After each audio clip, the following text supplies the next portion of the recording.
ওদের সারা দেশটা এখন লাগে ফাঁকা ফাঁকা। কই গেল সেই সংসদেতে মমতাজের গান, কোথায় গেল হযরত বলা শামীম ওসমান?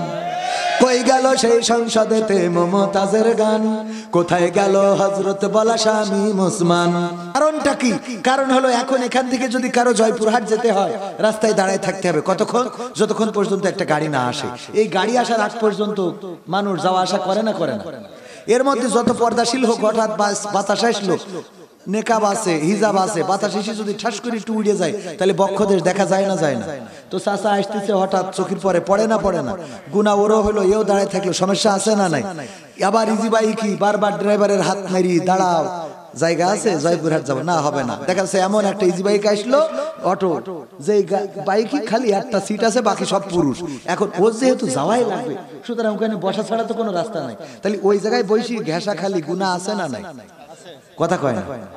আর যদি একটা স্কুটি চালায়, একটা মোটরসাইকেল, তার মতো বাড়ি হুজুরির বউ মোটরসাইকেল করি স্টার্ট দিয়ে, এখন তো পাও মারা লাগে না, টিপ দিলে হয়ে গেল, চলে গেল জয়পুরহাট, কাজ ছেড়ে চলে আসলো। কেউ কি দেখলো না কারোর সাথে ঘষা লাগলো? কোন তো কোনটা ভালো? গিয়ার মারা ভালো না?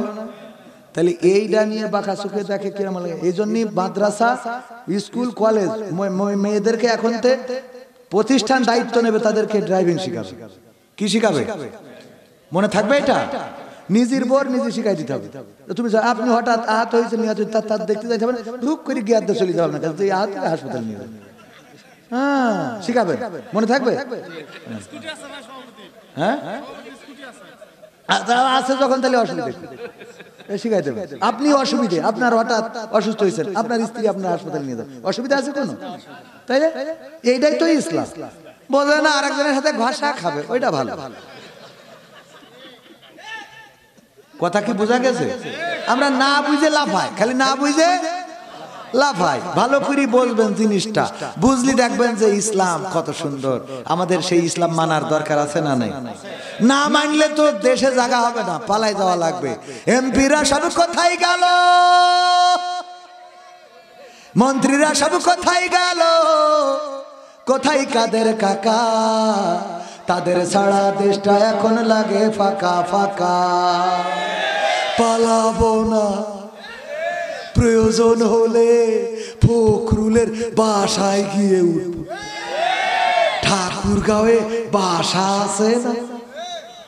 ঠিক না বেটি? পালাবে না, পালাবে না, যাই না তবু দেখা। পালাবে না, পালাবে না, যাই না তবু দেখা। তাদের সারা দেশটা এখন লাগে ফাঁকা ফাঁকা। ওদের সারা দেশটা এখন লাগে ফাঁকা ফাঁকা। আইন মন্ত্রী আটকে গেল আইনেরই ফাঁকে। দাড়ি সারা দরবেশের ভণ্ড ভণ্ড লাগে। আইন মন্ত্রী আটকে গেল আইনেরই ফাঁকে। দাড়ি সারা দরবেশের ভণ্ড ভণ্ড লাগে। শুনছি কত নেতা নেত্রী খাইতেছে ভাই ডান্ডা। বিচারপতি কালামানিকের ফাটিয়েছে আন্ডা। ওই একটি আল্লাহর ওলি পীর সাহেব, ওদের অবস্থা কি? ওরা তো জান্নাতের টিকিট ধরি বসে আছে, এই জন্য মানে ওদের মন চাচ্ছে গল্প করছে, মন চাচ্ছে হেঁটে বেড়াচ্ছে, সব কটা জুব্বা পরা। দেখেন ওকে জান্নাতের টিকিট, ওরা যারা মনে করে যে আমরা হুজুর, ওকে জান্নাতের টিকিট দুইটা করা রয়েছে। ও যাবে, ওর গার্লফ্রেন্ডও যাবে। ঠিক না বেঠিক? সব বৈশি কথা শুনছে, ওনারা পাকামো করতেছে। এই কথা ঠিক বলছি না বেঠিক বলছি? দেখবেন যত বড় পাঞ্জাবি, ওর মধ্যে ভেজাল, তত সমস্যা। আমারও বড়, আমিও ভেজাল। পাগল ভেজাল না হলে ওয়াজ করি খায়। ওয়াজ করি যারা খাচ্ছে, টাকা কুপান দেনেছে, আবার খাওয়া দাওয়া ইচ্ছা মতো খাই। পাঞ্জাবি বানাতে দিছি রাউন্ড করে, কি করি তো দর্জি বানাইতেছে, পিছনের দিকে খাটো, সামনের দিকে ঝুল, পিছনে উপরে উঠে গেছে, সামনে ঝুলি গেছে। আমি বলছি করেছেন কি? গাই দিছি আমার যশোরের জিগর কাছে লাউ জনিতে গাই দিয়ে। আমি বলছি যে সামনে ঝুলি গেছে, পিছনে খাটো কে? তো বলছে আমি ইচ্ছা করি করি। কে? আমি বললাম রাউন্ড করে দিই। বলছে ভাই রাউন্ড করে দিয়ে আমি বিপদে পড়ি। কে? বলছে হুজুররা পরের বাড়ি খেয়ে খেয়ে ভুড়ি এরা মোটা, ও রাউন্ড করে দিলে ওই সামনে উঁচু হয়ে যায়। তো এই জন্যই ওই সামনে ঝুল করে দিই, পিছনে খাটো করে দিই। ওই পরের বাড়ি খাওয়া তো ভুড়ি মোটা থাকে, ওই যেটুক ঝুল ওটুক ভুড়িতে কভার করে রাউন্ড করে দেয়। সহ্য না করে পারা যায়? পরের বাড়ি এত খাওয়া খায় যে ভুড়িতে রাউন্ডটা কভার করে দেয়। বুঝতে পারিস? তো এই হলো আমাদের অবস্থা। ওয়াজ করি, মনে করেন না যে পরকালে পরকালে কি হবে আমাদের আল্লাহ সেই ভালো জানে। আমির হামজা আব্দুল আলামিন, তারপরে এই যে আরো বড় বড় হুজুর মিজানুর রহমান আজহারি, তারপরে হাফিজুর রহমান সিদ্দিকী, ওরা যদি জান্নাতে যায় তা আমি টেনশন মুক্ত। আর ওরা যদি কোনোভাবে আটকে যায় তা আমি কোনো কথা ছাড়াই আগেই দৌড় দেবো যে আমার ও দিয়ে কটা আটকে গেছে তা আমার হয়। কথা বলেননি? আল্লাহ মাফ করুন, বলেন আমিন। আল্লাহ যেন এই ময়দানটা রাষ্ট্রীয়ভাবে করার তৌফিক দেয়, বলেন আমিন। সরকার যেন বেতন দিয়ে রাখে যে কার কত কণ্ঠ ভালো, ওয়াজ করে ভালো, বুঝাই ভালো, এই লোকগুলোর বক্তা বানাই দেবো, ওরা যেই ওয়াজ করে বেড়াবে মাসে মাসে বেতন পাবে। তাহলে আপনাদেরও টাকা লাগবে না, খালি আসবে এসে রাষ্ট্রীয়ভাবে ওয়াজ করে দিয়ে চলে যাবো। বলবো শেখ হাসিনা অনেক ভালো মানুষ। রাষ্ট্রীয় ওয়াজ তো এর বাইরে তো করা যাবে না। ঠিক আছে, দেন দেন, কি কি দিয়েছেন দেন। সাইদি সাহেবের গান, হ্যাঁ এটা গাবো। তো এমপি এর গানটা তো গাতে হবে নাকি? টাইম তো চলে যাচ্ছে। আর এটা কি ওই আকি আল্লাহ আল্লাহ, হ্যাঁ সব শোনাবো। সব শোনার দরকার আছে না? না থাকা যাবে শেষ পর্যন্ত? থাকবেন ইনশাআল্লাহ? থাকবো না কারা কারা? মানে এমন ভাবে বলেছি ঝোঁকে ঝোঁকে, তো থাকবো না কারা কারা। আমির হামজা ভাই বলছে যে সুদীর ওয়াজ করি সেদিন চাঁদপুরি, বলছে যে তাহলে ঠিক আছে, আর এই সুদ এত বড় গুনাহ, এই গুনাহ করা যাবে না, রাজি আছেন কারা কারা? হাত করেন।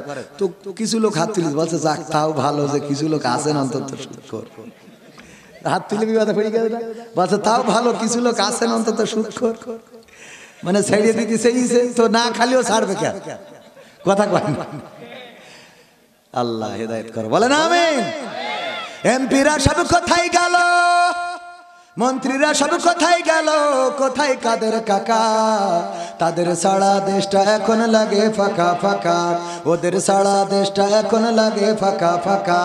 আইন মন্ত্রী আটকে গেল আইনেরই ফাঁকে, দাড়ি সারা দরবেশের ভণ্ড ভণ্ড লাগে। শুনছি কত নেতা নেত্রী খাইতেছে ভাই ডান্ডা, বিচারপতি কালামানিকের ফাটিয়েছে আন্ডা। পলকের ঝলক গেল, পলকের ঝলক গেল থামিয়ে নেটের চাকা। তাদের সারা দেশটা এখন লাগে ফাঁকা ফাঁকা, ওদের সারা দেশটা এখন লাগে ফাঁকা ফাঁকা। কই গেল সেই সংসদেতে মমতাজের গান, কোথায় গেল হযরত বলা শামীম ওসমান? কই গেল সেই সংসদেতে মমতাজের গান, কোথায় গেল হযরত বলা শামীম ওসমান? ইনু মেনন দীপু মনি আছে কারাগারে, বাপ করিলেও পাপ কখনো ছাড়ে কি আর তারে। কোথায় গেল স্পিকারের, কোথায় গেল স্পিকারের দৃষ্টি আঁকা বাঁকা? তাদের সারা দেশটা এখন লাগে ফাঁকা ফাঁকা, ওদের সারা দেশটা এখন লাগে ফাঁকা ফাঁকা। কোথায় গেল আরাফাত আর ব্যারিস্টার সুমন, কথা বলার সময় তারা করেনি ওজন। মুরগি কবির খাইছে ধরা, জাফর কোথায় আছে? গোপনে কি সেও গেল মোদি দাদুর কাছে? কোথায় গেল সালামের, কোথায় গেল সালামের কাড়ি কাড়ি টাকা? তাদের সারা দেশটা এখন লাগে ফাঁকা। লাগে না? লাগে না? কারণ কি? কারণ হলো আমরা আগে জানতে পারতাম কুমড়া দিয়ে কেমনে বেগুনি বানানো যায়, আগে জানতে পারতাম কাঁচামরিচ শুকাইয়ে রেখে বর্ষাকালে ভিজাইলে কেমনে আবার তাজা হয়ে যায়, আমরা জানতে পারতাম কেমন করে কাঁঠাল দিয়ে বার্গার বানানো যায়। ওগো আমার ভাইরা, এখন আর এইগুলো টেলিভিশনে পাওয়া যায়? পাওয়া যায় না? পাওয়া যায় না।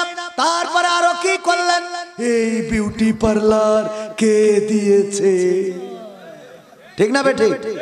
আল্লাহ বললেন ওয়াকরনা ফি বুয়ুতিকুন্না, মা বোনেরা আছে না? নাই? ওয়াকরনা ফি বুয়ুতিকুন্না ওয়ালা তাবাররাজনা তাবাররুজাল জাহিলিয়াতিল উলা। ওগো নারীরা পর্দার মধ্যে থাকো, জাহিলি যুগের মেয়েদের মতো সেজে গুজে নিজেদেরকে প্রদর্শন করে বেড়ায়ো না। কথাটা কার? পর্দার মধ্যে থাকো আর সাজুগুজু করো। কথা কার? আর আমার সরকার বলে এই বিউটি পার্লার কে দিয়েছে? তাহলে বিউটি পার্লার কি পুরুষ মানুষের সাজার জন্য দিয়েছে? কাদের সাজার জন্য? মেয়ে মহিলাদের। আর আল্লাহ বলছে সেজে না। তাহলে বিউটি পার্লার কোরআনের পক্ষে না বিপক্ষে? বিপক্ষে তো বিপক্ষে। আরো কি বিপদ ঘটে গো। জয়পুরহাটের একজন বিয়ে করেছে, করার পরে জয়পুরহাটের বিউটি পার্লারের মালিকের যে আইফোন 16 প্রো ম্যাক্স একটা ধরাই দিয়েছে।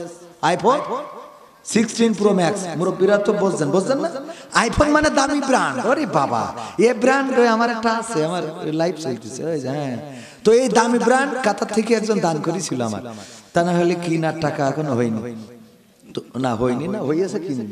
তো এখন এই দামি ব্র্যান্ড এইটা আইফোন 16 Pro Max এই বক্স যখন দিয়েছে, কয় এটা কে জন্য? কয় আমার বউকে গতকাল আপনি সাজিয়েছেন, কিরা নাম কি জন্য? শাবনাজ। হ্যাঁ সাজাইছি, তা আমি খুশি হই, আপনার এই আইফোন 16 Pro Max দিলাম, এটা 2 লাখ টাকার উপরে দাম। ও তো আনন্দ রে, বাহ বাহ, আল্লাহ ও জানে আরো 3টে বিয়ে হয়, যে এত ভালো মানুষ যে বউ সাজাই দিছি বলে আইফোন দেয়, কত খুশি। এখন মোড়ক উন্মোচন করি, দেখে আল্লাহ ওর মধ্যে নোকিয়া 1100, তাও গাডার মারা নোকিয়া 1100 লিখা রয়েছে। এখন কেমন লাগে? এখন কারণ গতকালকে তুই যে মালটা সাজাই দিছিস, ও তো ঘন্টা তুলে দেখলাম যে আইফোন 16 Pro Max, এক গোসলের পরে তো দেখছি গাডার মারা নোকিয়া 1100। কথা কি বোঝা গেছে? কাছে রব নির্দোষ, মহান প্রভুর কাছে রব নির্দোষ, কোরআনের সাথে যারা করবে দ্বন্দ্ব তাদের সাথে কবু হবে না। কোরআনের কথা যারা বলে যায় আজ, তাদের দমাতে কত ফন্দি, কাউকে ধরে নিয়ে দিয়েছে ফাঁসি, কাউকে রেখেছিল বন্দি। কোরআনের কথা যারা বলে যায় আজ, তাদের দমাতে কত ফন্দি, কাউকে ধরে নিয়ে দিয়েছে ফাঁসি, কাউকে রেখেছিল বন্দি। হক কথা বললেই জ্বলে যায় গাব, কোরআনের কথা সইতে পারে না। হক কথা বললেই জ্বলে যায় গাব, কোরআনের কথা সইতে পারে না। জানি না তাদের আমাদের পরে কেন এত আক্রোশ, ঠিক না বেঠে? জেল জুলুম হলেও হবে, জেল জুলুম হলেও হবে, বিবেকের কাছে তবু রব নির্দোষ। আমার রবের কাছে রব নির্দোষ, মহান প্রভুর কাছে রব নির্দোষ, কোরআনের সাথে যারা করবে দ্বন্দ্ব তাদের সাথে কবু হবে না। কোরআনের কথা আজ বলতে গেলে আসছে বাধা কত ভাবে, কোরআন প্রেমিকেরা হাতে রেখে হাত সামনে এগিয়ে যাবে। দিনের কথা আজ বলতে গেলে আসছে বাধা কত ভাবে, কোরআন প্রেমিকেরা হাতে রেখে হাত সামনে এগিয়ে যাবে। হক কথা বলতে করি না কো ভাই, জীবনের বিনিময়ে আনব বিজয়। হক কথা বলতে করি না কো ভাই, জীবনের বিনিময়ে আনব বিজয়। বুকে আছে শক্তি, অন্তরে আছে সাহস। সাহস কি আছে? যদি আবার ময়দানে আসতে হয়, যদি আবার রাজপথে দাঁড়াতে হয়, যদি আবার আন্দোলন করতে হয়, যদি আবার এই দেশের স্বাধীনতা সার্বভৌমত্ব রক্ষা, যদি আমাদের গণবিপ্লব, আমাদের জুলাই বিপ্লবকে রক্ষা করার জন্য, আল্লাহর জমিনে আল্লাহর দিন কায়েম করার জন্য যদি আন্দোলনের ডাক দেয়, সেই আন্দোলনে সাড়া দিয়ে রাজপথে থাকতে রাজি কারা কারা দেখতে চাই?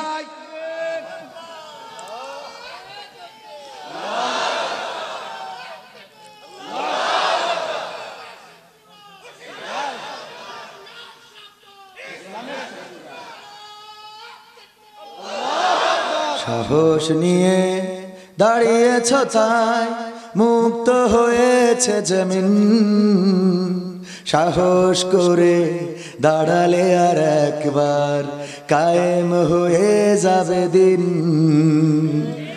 নয় নয় নয় আর কোনো ভয়, আনতে হবে দিনের বিজয়, দিনের বিজয়।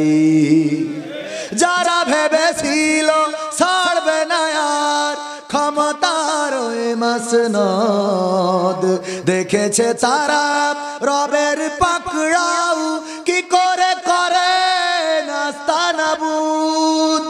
যারা ভেবেছিল ছাড়বে না আর ক্ষমতার মাসনদ, দেখেছে তারা রবের পাকড়াও কি করে করে নাস্তানাবুদ।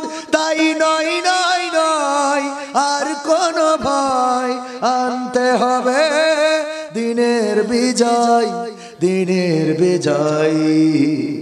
মানুষের সাথে যারা করেছে দুশ্মনী, করেছে বাড়াবাড়ি, দেশের বুকে তাদের হয়নি তো জায়গা, যেতে হলো মামার বাড়ি। মানুষের সাথে যারা করেছে দুশ্মনী, করেছে বাড়াবাড়ি, দেশের বুকে তাদের হয়নি তো জায়গা, যেতে হলো মামার বাড়ি। তাই নয় নয় নয় আর কোনো ভয়, আনতে হবে দিনের বিজয়, দিনের বিজয়। কাবা রক্ষায় যেই মহারব পাঠিয়েছিলেন আবাবিল,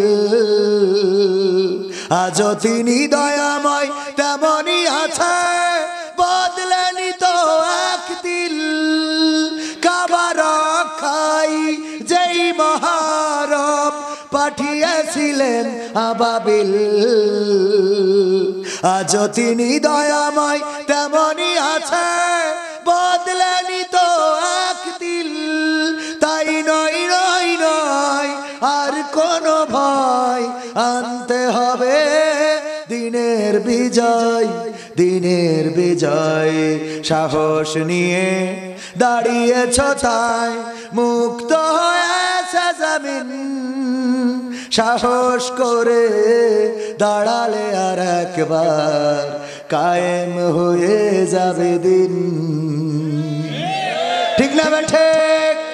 আল্লাহ নবী যুদ্ধের জন্য ডাক দিলেন, বললেন ও আমার সাহাবীরা যুদ্ধের জন্য প্রস্তুতি নাও। আমার পালক পুত্র জায়েদ তুমি কোথায়? জায়েদ বলল হুজুর আমি হাজির আছি।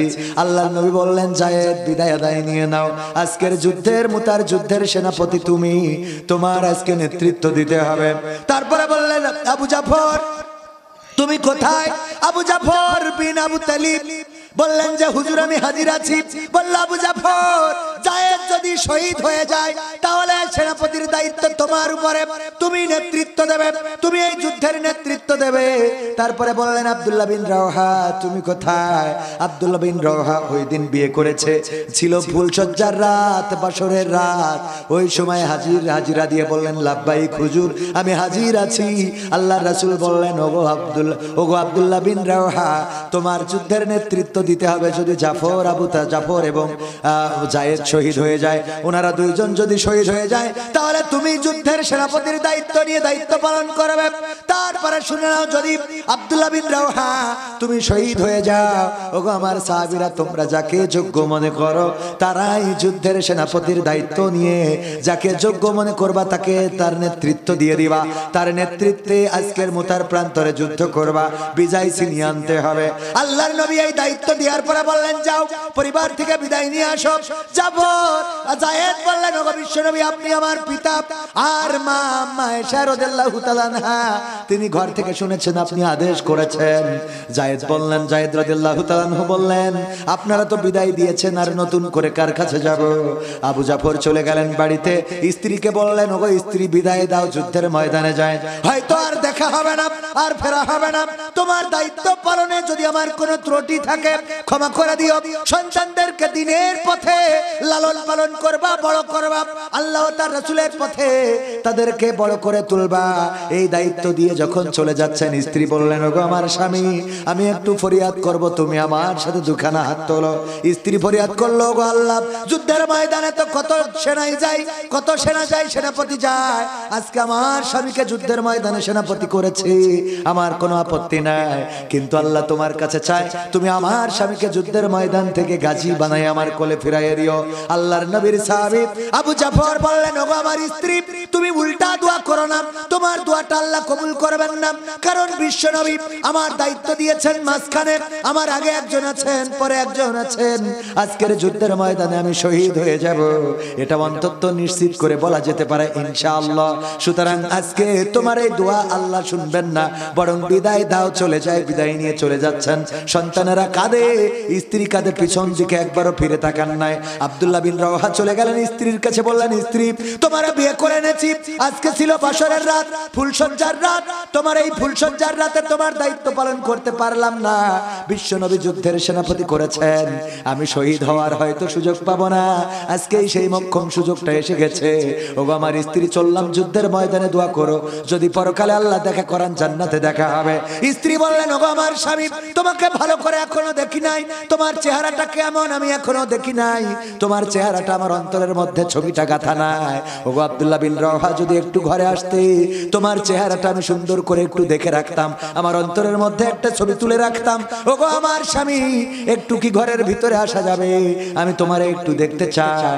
ওগো আমার যুবকেরা শুনে নাও, আব্দুল্লাহ বিন রওহা বললেন, ওগো আমার বিবি গো, আমি যদি ঘরে যাই আর তোমাকে দেখার পরে যদি কোনো লালসা তৈরি হয়ে যায়, তোমাকে দেখার পরে যদি কোনো দুর্বলতা তৈরি হয়ে যায়, আর আমার যুদ্ধের ময়দানে যাইতে যদি দেরি হয়ে যায়, তবে রাসূলের নির্দেশ এটা প্রত্যাখ্যাত হয়ে যাবে, রাসূলের নির্দেশ অমান্য করা হয়ে যাবে। সুতরাং আমি ঘরে ঢুকতে চাই না। যদি তুমি ধৈর্য ধরে ঈমান আমল আকীদা ঠিক রাখতে পারো, তাইলে পরকালে আল্লাহ জান্নাতে তোমার আমার পরিচয় করিয়ে দিবেন। এই কথা বলে আব্দুল্লাহ বিন রওহাও চলে গেলেন যুদ্ধের ময়দানে। যুদ্ধের নেতৃত্ব দিলেন প্রথমে জায়েদ, শহীদ হয়ে গেলেন। জাফর বিন আবু তালিব রাদিয়াল্লাহু তাআলা আনহু, তিনিও শহীদ হয়ে গেলেন। আব্দুল্লাহ বিন রওহা, তিনিও শহীদ হয়ে গেলেন। তারপরে মুতার প্রান্তরে দায়িত্ব নিল খালিদ বিন ওয়ালিদ, এবং খালিদ বিন ওয়ালিদের মাধ্যমে মুতার প্রান্তরে প্রথম যুদ্ধে জয় হয়েছিল। ওগো আমার ভাইয়েরা, খালিদ বিন ওয়ালিদ এই যে দায়িত্ব নিলেন, এইভাবেই যেন আমার ছাত্র জনতা একের পর এক জুলাইয়ে নেতৃত্ব দিয়েছে। কাউকে ধরে নিয়ে যাওয়া হয়েছে, কাউকে স্বীকারোক্তি নেওয়া হয়েছে, কারো মেরে পিটিয়ে শরীরে রক্ত জমাট বেঁধে দিয়েছে, জমাট বাঁধিয়ে দিয়েছে।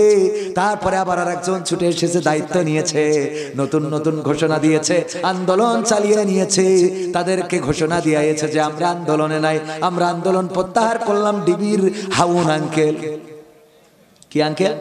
হাউন আঙ্কেল নিয়ে বলল, নাও পাঠ করো। কিতাব পাঠ করলো যে কোনো প্ররোচনা ছাড়াই আমরা আন্দোলন প্রত্যাহার করে নিচ্ছি। আর সার্জিস আলম সুন্দর করে দেখাই দিল আঙুল দিয়ে যে আমাদের বন্দুকের নল ঠেকিয়ে ঘোষণাটা দিচ্ছে। সুতরাং তোমরা আরেকজন নেতৃত্ব দাও। ওই মুতার যুদ্ধে যেমন একের পর এক শহীদ হয়েছে, আবার নেতৃত্বে এসেছে, তেমন যেন জুলাইয়ের গণ অভ্যুত্থানে আমার ছাত্ররা একের পর এক শহীদ হয়েছে। তারপরেও কেউ পিছন ফিরে যায় নাই, সামনের দিকে চলে গিয়েছে। যারা বলে 5 তারিখে স্বাধীনতা পেয়েছি, আমি বলি না স্বাধীনতা পাই নাই, বরং স্বাধীনতা কেমন করে আনতে হয় সেই রাস্তা দেখিয়েছে। ঠিক না বেঠে?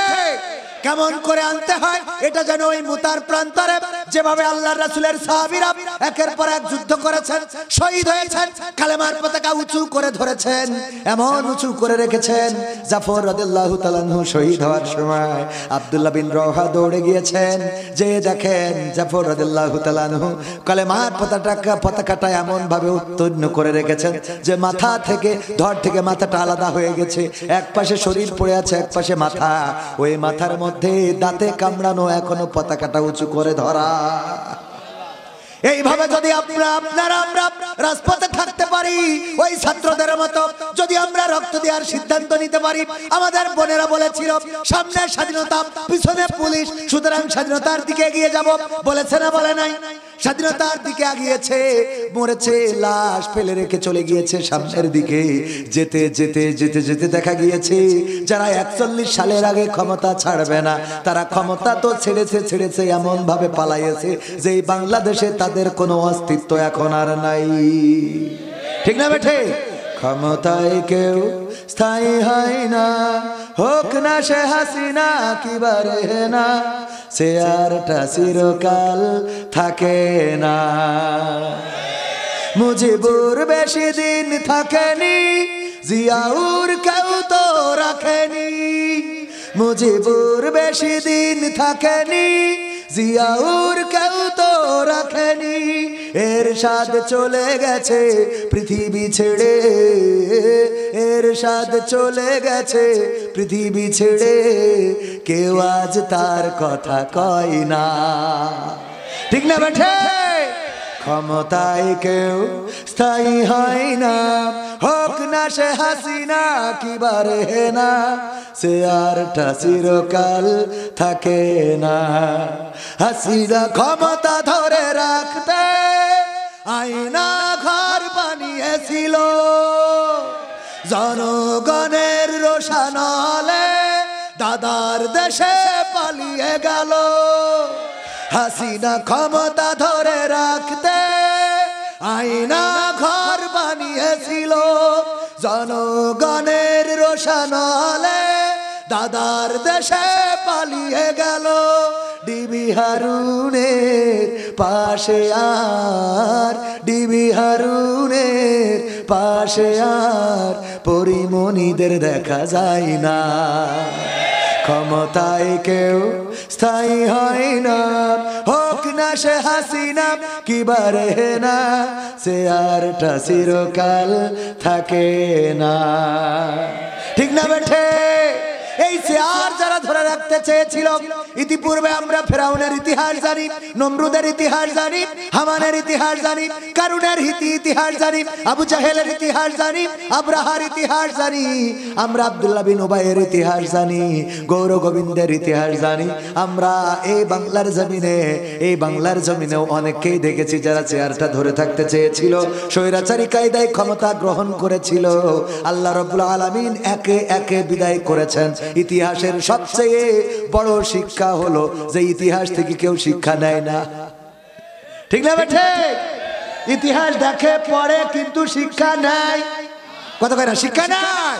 যদি শিক্ষা নিত তাইলে বোঝা উচিত ছিল বাংলাদেশের জনগণের সাথে, বাংলাদেশের পতাকার সাথে, বাংলাদেশের মানচিত্রের সাথে গাদ্দারি করে ইতিপূর্বে টিকতে পারে নাই। পাকিস্তানি হানাদারেরা বিতাড়িত হয়েছে, ব্রিটিশরা বিতাড়িত, ইংরেজরা বিতাড়িত হয়েছে, ইতিপূর্বে যারা ক্ষমতায় ছিল তারাও বিতাড়িত হয়েছে, বর্তমানে তারাও বিতাড়িত হয়েছে। এখন যারা আছে নতুন করে যদি তারা কোনো জুলুম, কোনো অত্যাচার, নির্যাতন, অন্যায় করে তারাও টিকতে পারবে। আমরা দেখেছি খাল খনন করতেছে, 3 জন উপদেষ্টা গেছে, কয়জন? তাই ওই মেশিনের পরে আবার কার্পেট বিছাইছে, লাল গালিচা। কি গালিচা? লাল গালিচা। ওরে তোদের লাল গালিচা লাগবে কেন?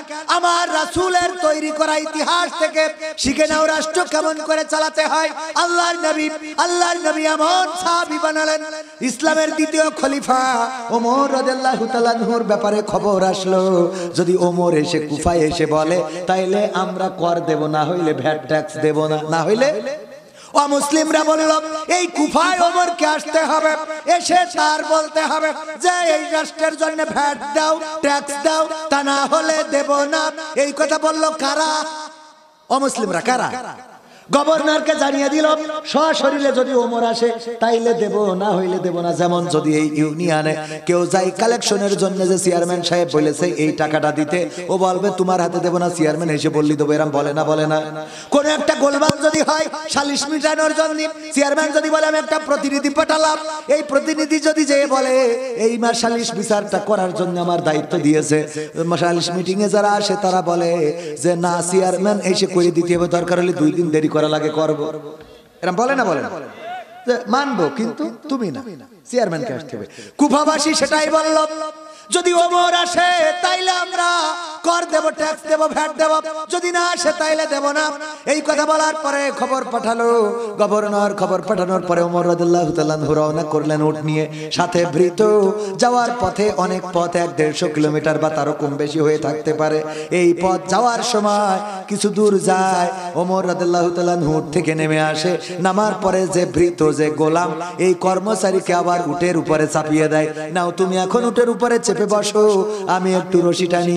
তারপরে আবার রশি টেনে সমপরিমাণ যাওয়ার পরে আবার ওমর ওঠে, ভৃত নেমে আসে, গোলাম নেমে আসে, আবার ওমর ওঠে রাদিয়াল্লাহু তাআলা আনহু, আবার ওমর নেমে আসে, ওই গোলাম ভৃত ওঠে। যখন এইভাবে টানতে টানতে ওই কুফাবাসীর সেই মিলিশে, সেই মিটিং এ, সেই মজলিসে, সেই জনসভায়, সেই সেমিনারে যখন পৌঁছালো, সেই সময় ছিল ওমর রাদিয়াল্লাহু তাআলা আনহুর রশি টানার পালা। সেই সময় কার পালা? ওমর রাদিয়াল্লাহু তাআলা আনহুর পালা। ওমর রাদিয়াল্লাহু তাআলা আনহু টেনে নিয়ে যাচ্ছেন, উটের পরে বসা তার গোলাম। ওরা তাড়াতাড়ি করে উটের কাছে চলে যেয়ে উনারে খুব কায়দা করে আপ্যায়ন করে নামাচ্ছে। কয় আমি না, আমি না, ওই সামনের লোক। আমি না? কে? ওই সামনের লোক। আমার মাঝে মাঝে ঘটে, আমি নিজের গাড়িটা নিজে চালাই, মাহফিলে যাই, নিজের গাড়ি নিজে ড্রাইভ করে কুষ্টিয়ায় গেলাম। বলতেছে ভাই হুজুরির আগে নামাই দেন। আমি বলছি গাড়ি পার্কিং করবো কোথায়? কয় আগে হুজুরির নামান, তারপরে বলতেছি। আমি বললাম বলেন গাড়িটা পার্কিং করবো কোথায়? আজ থেকে 2-3 বছর আগে, তখন আমার এত ভালো চেনে না। উনার হয়ে গেছে রাগ, হুজুর আগে নামান, খালি কথার মধ্যে কথা কয়, হুজুর নামান। তারপরে গাড়ি ঘরে পার্কিং করতে হয় সেটা দেখতেছি, হুজুর নামান আগে। আমি বলছি ভাই হুজুর আমি নিজে, হুজুর ড্রাইভিং করে নিজে, অসুবিধা আছে? আমাদের দেশে অলস চেয়ারম্যান আগে খোলা চুরি করে খেত, কোনো না কোনো ভাবে চেয়ারম্যান হয়েছে, হওয়ার পরে এখন মোটরসাইকেল কিনেছে, ওর আবার রেখে ড্রাইভার আছে না? না, কলা চোর চেয়ারম্যান আবার ড্রাইভার রাখে। কে তুই নিজে গাড়ি চালালে অসুবিধা? খুব ভাব বেড়ে গেছে, জনগণের টাকা টের পাও না, কথা কয় না।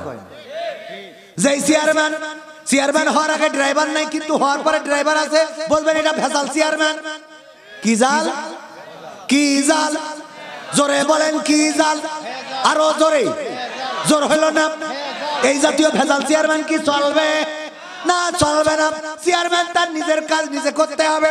ওমর রাদিয়াল্লাহু তাআলা আনহু নিজের কাজ নিজে করতেন। হত্যা করার জন্য এক ইহুদি গিয়েছে, বাড়িতে মেহমান সেজে ঘরের মধ্যে ঢুকেছে। ওমর রাদিয়াল্লাহু তাআলা আনহু আপ্যায়ন করেছে, খাওয়া দাওয়া করাইছে, যত্ন করেছে। খুব যত্ন করার পরেও ওই রাতে ওই ইহুদি লোকটার পেট খারাপ করেছে, ওই বিছানার মধ্যে পায়খানা করে ফেলেছে। এইবার চিন্তা করলো, আহারে আসলাম এই বাড়ি খাইলাম, আবার এই বাড়ি পায়খানাও করে দিলাম এই বিছানার উপরে। তাড়াতাড়ি করে সকালবেলা উনি হত্যা করা যেমন তেমন সকালবেলা ফজর হওয়ার আগে রওনা দিয়েছে, যে অন্তত লজ্জায় যেন না পড়ে যায়, কারণ এটা লজ্জার কাজ। বলেন ঠিক না বেঠিক? ঠিক না বেঠিক? যদি বাই বাতাস লাগে মানুষের সামনে, কেউ এটা ছাড়তে পারে? মানে ছাড়লেও ব্রেক করে করে ছাড়ে, যে আস্তে, মানে কেউ যেন টেন না পায়। হ্যাঁ, আর ব্রেক করে ছাড়া মানেই হলো দুর্গন্ধটা বাড়াই দিয়ে। তুই দাম করে মেরে দিলে তো দুর্গন্ধটা চলে যেত। ঠিক না বেঠে? দাম করে মেরে দেবেন, কারণ এটা ধরাও যায় না, ছোঁয়াও যায় না, আটকানো যায় না। আটকালি ক্ষতি আছে না নাই? ও আবার ঘুরে ফিরে আবার আসবে। আর উজু করার পরে যেন ওদের মিছিল শুরু হয়, কথা কয় না? উজু করার পরে মিছিল শুরু হয়, মানে আরো যা আছে ডেকে নিয়ে আসে, কয় আয় উজু করি। ওগো আমার ভাইয়েরা, এই কাজ করেছে, এটা সম্মানজনক কাজ না? সম্মানজনক কাজ। ওই যে একটা ইসে দেখলাম, একটা ক্লিপে, যে এটিএম শামসুজ্জামান আর ওর ভাই একসাথে কথা বলেন। ওরা দুই ভাই কথা বলে না, ওদের পিএস কথা বলে। কি কথা বলে? পিএস, ভাইয়ের হয়ে কথা বলে। তো বলতেছে, ভাই কেমন আছেন? কয় ভালোই আছি, তবে শরীরটা গতকাল একটু খারাপ গেছে, পেটটার মধ্যে ভুটভাট করি, কয়েকবার টয়লেটে যেতে হয়ে গেছে। তো পরে এটিএম শামসুজ্জামান বলতেছে, তোর টয়লেটে যাওয়া লেগেছে গতকাল রাতে আমার কখন? তা বলছে, আসলে মাতব্বর সাহেব, ওই আমি গেছিলাম, ওইটা আপনার মধ্যে ঢুকে গেছে। তো বলতেছে, এটা বলা তোমার ঠিক হয় না, কারণ এটা সম্মানজনক একটা রোগ না। পেট খারাপ করা এটা অসম্মানজনক একটা বিষয়, এটা তুমি কেন বলেছো আমার মধ্যে? বুঝেননি? হুজুর তো নাট্যকার, সব রকম ক্ষতি বলে, কিন্তু বলে কম। এখন বলা কমাই দিছি, কারণ আমার সমালোচনা করবেন, হুজুর এই করে ওই করে। আসেন 2 ঘন্টা ওয়াজ করে দেবো, যা জানি তাই বলবো। পারলি গুয়ান্নি বলা হয়, একটা আয়াত জানলেও প্রচার করে। আমি একটা জানি, একটা বলবো, কি খেলা হবে? ঠিক না বেঠে? সমালোচনার দিন শেষ, এখন হবে হকের বাংলাদেশ। কিসের বাংলাদেশ?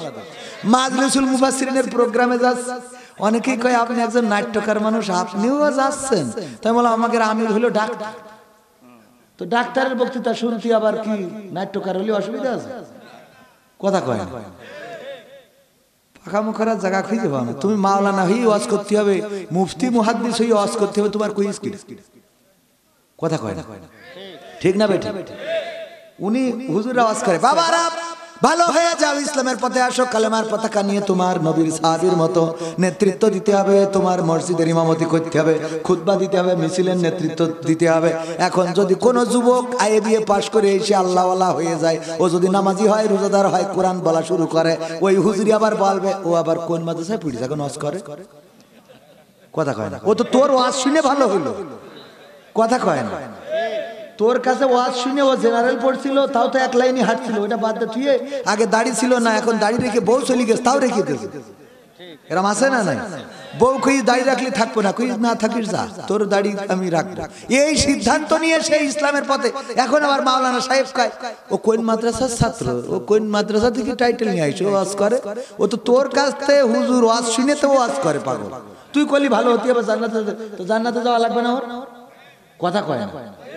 আমাদের কি যে ন্যারো মাইন্ড, কিরাম বোর্ড খেলে ছোট ছোট বাচ্চা শিশুরা বিড়ি টানে, এ নিয়ে কারোর কোনো মাথা ব্যথা নেই। অথচ যেই বাচ্চাটা মসজিদে যায়, ছোট বাচ্চা যে যদি মসজিদে একটু হাসাহাসি করে, কেউ একজন পেতে দিয়েছে মানে বাই বাতাস, এইটা দেখা যাচ্ছে যে হাসাহাসি শুরু করে দিয়েছে।